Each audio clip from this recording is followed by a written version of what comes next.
Appearing on the screen are questions which might be fallaciously attempted by many students without evidence.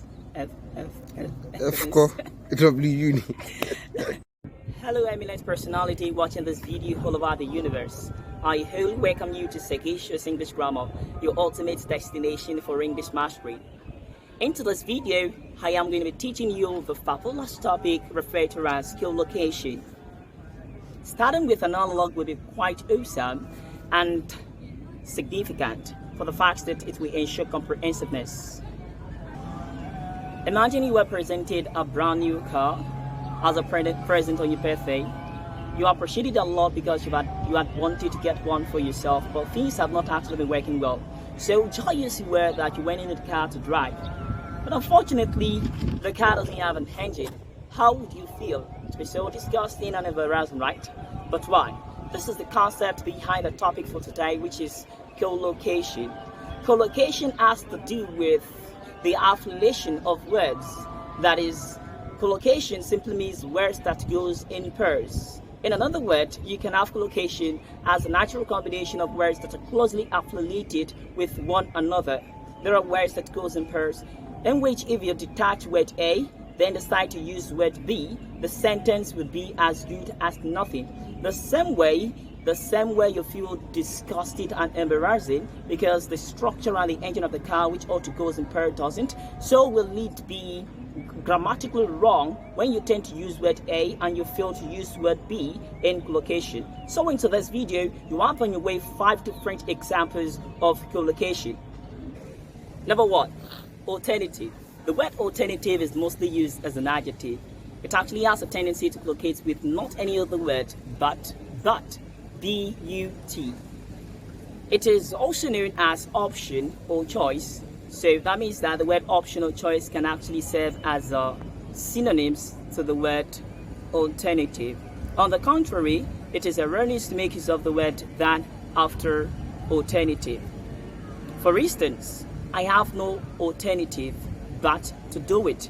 It is absolutely wrong if you say I have no alternative than to do it. So since we're talking about that, let's move to another one. Number 2, prefer. Prefer is a word which collocates with to and not than. Though many people often use the word than after the word prefer, and that is absolutely wrong. Prefer is a word which has er, but it isn't a comparative adjective. In the topic degree of comparison, under comparative adjective has a formation with the addition of er or more. So don't take this as a misconception. Agree with the fact that the word prefer is a comparative adjective. So don't join the multitude of people who often use the word than after prefer. For instance, you should say I prefer rice to eba, not I prefer rice than eba. One more thing about prefer is that whenever you make use of the word prefer to, you are expected to maintain a noun or a gerund after it. Consider the sentence structure. I prefer spaghetti to rice. Spaghetti to rice. Then a gerund in this case now. I prefer playing to dancing. Now let's move to number 3. Result. Result actually has a tendency to collocate with 2 different words which are in and from. So before I move into the explanation in depth, it is important you take note that result doesn't collocate with to. So get rid of that mentality. You don't say result to. So result actually has a tendency to collocate with 2 different words. The first word is in, while the second word is from. Those 2 words are actually preposition. Now let's talk about when result collocates with in.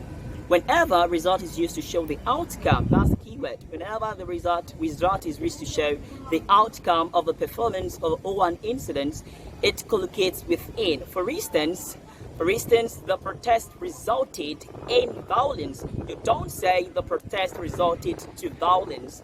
Right. Now, under what condition does the word result collocate with from?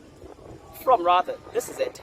Whenever result is used to show the cause, the origination, what excited an outcome, it collocates with from. For instance, the accident resulted from reckless driving. Now, let's move to number 4. Seeking. The word seeking is a non-prepositional verb. That means it doesn't demand the interaction of for. It is absolutely wrong when you say seek for. However, the word seeking actually collocates with to. So whenever you make use of the word seeking in a sentence, you don't use for after it because it might be considered as a phrasal verb. Meanwhile, it is a non-prepositional verb. So anytime you make use of the word seek, it actually collocates with to. Consider the sentence structure. I am seeking admission to the university. You don't say I am seeking for admission into the university, or I am seeking for admission to the university. Now, let's move to number 5. Charge. The word charge has a tendency to collocate with two different prepositions. The first one reads to, while the second one reads with. But the question is, when does charge collocate with to and when does charge collocate with? It's very simple. Whenever charge has to do with taking a case to the court, it collocates with to. In the same way, whenever it has to do with offense committed by someone or taking over responsibility, it has a tendency to collocate with. So consider the following sentence structure. So, though she promised not to do so, he charged the irresponsible husband to court. Now, the second sentence structure. The government is charged with the responsibility to cater for the needs of the people. Now we come to the end of today's video.